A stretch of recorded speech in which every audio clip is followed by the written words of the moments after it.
8.15 해방 6개월 후인 1946년 2월 18일 국군의 전신인 국방경비대 대구 유견대가 대구 중동에서 창설됩니다. 도마다 각 한 개 연대가 차례로 창설되는 와중이었습니다. 유견대 창설 실무를 맡은 소위 하제팔은 일본군 학병 소위 출신이었습니다. 해방 후 좌우익은 국군 창설에 대비해 각자 사설 군사 조직을 만들었습니다. 그런데 좌익인 하제팔은 자신이 속했던 좌익 조직 국군 준비대 출신만 받고 우익 청년은 받지 않았습니다. 좌익 사병들은 초대 연대장 김영환이 아닌 하제팔을 추종했고 규율이 너무 엄격하다며 연대장을 구타하는 사건까지 일으켰습니다. 이후 6연대장은 남로당 군사부의 핵심인 최남근, 김종석이 번갈아 맡다시피 했습니다. 어느새 6연대는 남로당 군대가 돼 있었습니다.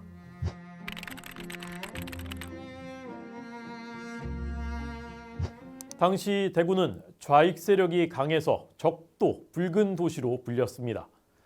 1946년 10월 박헌영의 지령을 받은 좌익 세력이 대구 경북 일대를 휩쓸며 경찰, 공무원, 우익 인사, 가족 300여 명을 학살한 대구 10월 사건이 발생합니다. 해방 후 첫 대규모 폭력 사태였습니다. 수배된 좌익 사범들은 경찰의 추적을 피해 유견대에 입대합니다. 당시 연대장은 최남근이었습니다. 최남근은 경찰에 쫓겨 군에 들어온 자들에게 환영식까지 해줬습니다. 하사관 교육대를 이수해야만 진급하게 하고 이 교육대를 이용해 공산주의를 교육했습니다. 정훈 조직은 표무원, 곽종진, 이정택, 이상백 등 좌익 하사관들이 장악했습니다. 폭력을 통한 체제 전복을 노린 남로당은 초기부터 군 침투에 심혈을 기울였습니다. 무력을 보유한 군만큼 강력한 혁명 수단은 없었습니다. 그들의 침투 공작이 가장 성공한 부대가 광주 4연대와 대구 6연대였습니다. 1948년 8월 15일 대한민국 정부가 수립되고 국방경비대가 국군이 되자 북한 통치자인 소련 중장 스티코프는 9월 초순 김일성, 박헌영에게 남조선 군대를 장악하라라고 지시합니다. 박헌영은 9월 하순 남로당에 국방군 내에서 폭동과 병변을 대대적으로 조직하라라는 지령을 내립니다. 10월 19일 여수 14연대 남로당원들이 제주도 진압 출동을 거부하고 반란을 일으킵니다. 여수 14연대는 광주 4연대 남로당원들이 주축이 돼서 만든 부대였습니다. 반란군과 이에 합세한 좌익 세력이 호남 전역으로 진격하면서 신생 대한민국은 내전 상태에 빠졌습니다. 당시 군 공작을 총괄하던 남로당 군사부장은 목사 출신 이재복이었습니다. 이재복은 제주도에 이어 본토에서 반란을 일으켜 국군의 토벌 병력을 분산시킴으로써 제주도의 위기를 모면하고 본토에서 제2의 전선을 형성해 전군이 호응하기를 기대했습니다. 국군이 여수 순천 사건 진압에 나섰지만 반군과 혼전을 벌이며 고전합니다. 국가 전복 위기감이 고조되자 전방부대를 뺀 거의 전군이 투입됐고 그제야 여수 순천 사건은 수습 국면에 접어듭니다. 제주도 인민유격대도 여수 순천의 군사 반란도 결국 진압돼 버리자 이제 이재복이 기댈 언덕은 남로당의 아성, 대구 유견대였습니다. 당시 대구 유견대 병력은 흩어져 있었습니다. 4.3 사건 진압을 위해 한 개 대대가 제주에 가 있었고 14연대 반란으로 연대장 김종갑 중령이 직접 한 개 대대를 이끌고 함양에 출동했습니다. 김천과 포항에도 각 한 개 중대가 파견돼 본부 잔류 병력은 200명 정도였습니다. 11월 2일 유견대의 남로당 핵심인 상사 이정택과 곽종진에게 이재복의 반란 지령이 하달됩니다. 유견대가 반란을 일으키면 제주와 호남의 전세가 호전되고 다른 연대에서도 연쇄 반란이 일어날 것이라는 계산이었습니다. 이정택은 연대 헌병대장 김진휘 대위에게 곽종진이 남로당 세포 책임자다라고 밀고 합니다. 반란의 구실을 만들기 위해 미리 모의한 것이었습니다. 이를 알 리 없는 김진휘 대위는 보좌관 조장필 소위에게 곽종진 체포를 지시합니다. 낮 12시 조장필 소위는 이정택과 함께 집차에 타고 연대본부 인사과에 도착해 곽종진에게 임의 동행을 요구합니다. 이때 무기고 밖에서는 곽종진의 부하들이 기관총 등 무기를 손질하고 있었습니다. 곽종진은 모자를 쓰고 나올 테니 잠시 기다려달라라고 속인 뒤 사무실에서 4.5구경 권총을 가지고 나와 지프차에서 기다리던 조장필 소위를 뒤에서 쏴서 살해했습니다. 이어 연대 수송관 이남주 소위도 사살했습니다.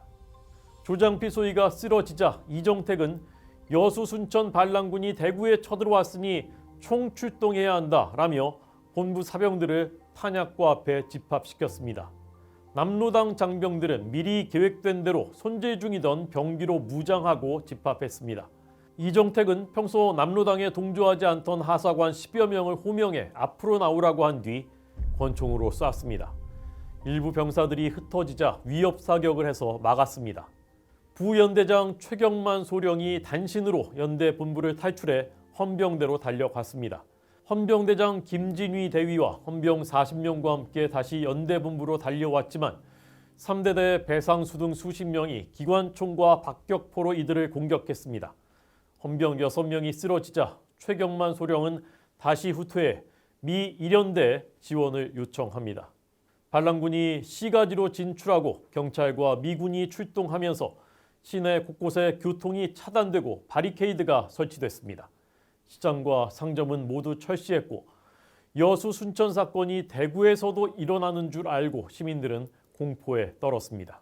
반란군은 오후 4시 30분경 북성로 후생상점 앞까지 이르러 경찰 부대와 맹렬한 전투가 시작되어 대구 농대 뒤 도로에서 게릴라전이 벌어졌고 5시 30분경 수십 분 동안 쌍방의 총끝에서 토하는 불꽃은 치열하여 유탄은 사정없이 부근 일대에 떨어져 시민들은 극도의 공포감에 떨었다. 1948년 11월 7일자 경향신문 보도입니다. 미군 1연대의 전차까지 출동해 반군을 포위한 뒤에야 반란은 진압됐습니다. 반란군은 세 갈래로 도주했습니다. 6연대 반란군은 병사들을 동원해 통신망을 절단한 다음 세 대로 갈려 시내에 들어온 후 각처에서 경찰, 미군과 교전하고 한 대는 통근열차로 지천역 방면으로 도피하고 한 대는 수성 방면으로 도피하였으며 대구 중학교 옆에서 미군과 교전한 한 대 약 70명은 미군에게 포로가 되었는데 이 전투에서 미군 1명이 사망하였다. 이날 반란에 참가한 병사의 수요는 450명에 달하는데 350명은 오후 6시까지 포로가 되고 나머지 100여 명은 교외로 도주하였다. 1948년 11월 4일자 조선일보 보도입니다. 도주한 반군은 지역 남로당원 200여 명과 합세해 칠곡, 동명, 가산의 경찰 지서를 습격한 뒤 김천주둔 중대와 합류하려다 실패해 일부가 사살되자 팔공산으로 입산했습니다. 1차 반란으로 조장필 소위 등 장교 4명, 사병 4명이 살해됐습니다. 경찰관 4명은 부상을 입었고 총격전 당시 부근에 있던 남녀 학생 10여 명이 유탄에 다쳤습니다. 1차 반란 후 6연대 남로당원들을 색출하는 숙군이 시작됩니다. 연대 본부는 여수 순천 사건으로 함양에 출동했던 부대에도 원대 복귀를 명령합니다. 12월 6일 함양에서 2개 중대 380명을 지휘하던 1대 대장 차갑준 대위는 원대 복귀 전에 장병들의 실탄을 회수하려 했지만 숙군을 눈치챈 남로당원들은 명령에 불응했습니다. 차 대위는 연대 본부에 이 사실을 보고하고 대대가 고령에 도착하면 강제 회수해달라고 요청했습니다. 그러나 연대 본부에는 남아있는 병력이 없었습니다. 오후 4시 장병들은 17대 차량에 나눠 타고 대구로 출발했습니다. 그런데 대구 달성군 월배 부근의 저수지인 성당지에 이르렀을 때 차량 한 대가 행렬을 이탈한 사실을 알게 됩니다.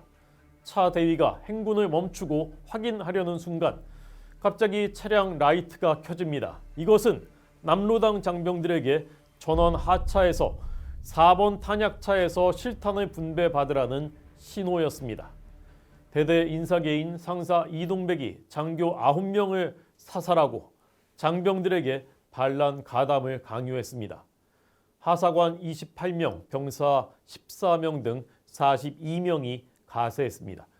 그러나 대부분의 장병은 호응하지 않고 급히 흩어졌습니다. 급보를 받은 헌병대, 경찰이 현장에 급파돼 분산된 병력을 수습했습니다. 이동백과 반군은 도주하면서 달성 지서를 습격했습니다. 본부에서 급파된 한 개 중대가 이들을 추격했습니다. 7일 새벽 2시쯤 낙동강을 도하하는 것을 포착해 사격했지만 붙잡지는 못했습니다.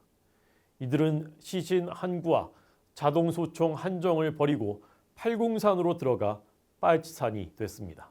다음 달인 1949년 1월 포항에 파견돼 5천 비행장을 경비하던 4중대에도 복귀 명령이 내려집니다. 남로당원 숙군을 위해 3중대와 임무를 교대하려는 것이었습니다. 복귀 명령은 하달 직전까지 극비였지만 남로당원에 의해 사전 누설됩니다. 2차 반란 때 도주에 입선한 곽종진, 이정택 등은 4중대 재무계 선임 하사관과 긴밀하게 연락하며 반란을 모의해 왔습니다. 1월 30일 재무계 선임 하사관은 시내 요정에서 중대장 이영삼 중위에게 술을 먹여 만취시킨 뒤 남로당 장병 20명과 함께 반란을 일으켜 백다련 소대장과 하사관 1명을 사살했습니다. 그런 뒤에 포항 지역 남로당원들을 부대로 진입시켜 무기고를 점령했습니다. 포항 경찰서를 습격한 뒤 포항을 점령하려는 계획이었습니다. 그러나 남로당원들이 숙군되는 것을 지켜봐온 대다수 장병들이 반란에 호응하지 않았습니다. 반군은 포항 서쪽으로 도주하고 말았습니다. 6연대 반란 후 부산의 제3여단 참모장 이영순 중령이 법무장교 3명, 헌병 1개 소대와 함께 대구에 도착해 1차로 400여 명의 장병을 구속해 조사했습니다. 그 결과 100여 명의 좌익분자가 적발돼 군법회의에서 6명은 총사령, 112명은 유기징역형을 받았습니다. 그러자 남로당 경북도당은 숙군 수사 관계자 암살을 시도했습니다. 1949년 1월 18일 남로당 경북도당 소속 3명이 6연대 정보주임 신철 대위의 집 근처에서 신 대위를 권총으로 저격했습니다. 신 대위는 총에 맞았지만 다행히 생명을 건졌습니다. 범인 1명은 신 대위의 응사에 현장에서 사살됐고 2명은 나중에 체포돼 총살됐습니다. 남로당은 숙군을 지휘한 이영순 중령도 치약에 독을 타서 암살하려다가 실패했습니다. 이영순을 죽여라 라는 등의 협박 벽보가 붙는 위협 속에서 숙군 수사는 진행됐습니다. 천만다행으로 6연대 반란은 여수 순천 사건처럼 확대되지는 않았습니다. 그러나 부대가 분산돼 있지 않고 연대 본부에 모여 있었다면 사태는 크게 폭발했을 가능성이 다분했습니다. 여수 순천 사건을 진압하던 6연대 장병들이 남로당이 저지른 만행을 현지에서 목격하고 이들의 실체를 절감하게 된 것도 6연대 반란 실패의 한 요인이었습니다. 숙군 작업이 모두 끝난 후인 4월 15일 6연대는 반란연대에 5명을 남기고 해체돼 22연대로 재편됐습니다. 팔공산으로 들어갔던 반란군은 태백산으로 옮겨 주민들을 납치한 뒤 200여 명의 부대로 게릴라전을 벌였습니다. 그러나 6.25 전쟁 전 태백산지구 전투사령부의 토벌 때 160여 명이 사살되고 30여 명은 생포됐습니다. 1차 반란의 주역 이정택도 사살됐지만 곽종진의 행방은 찾지 못했습니다.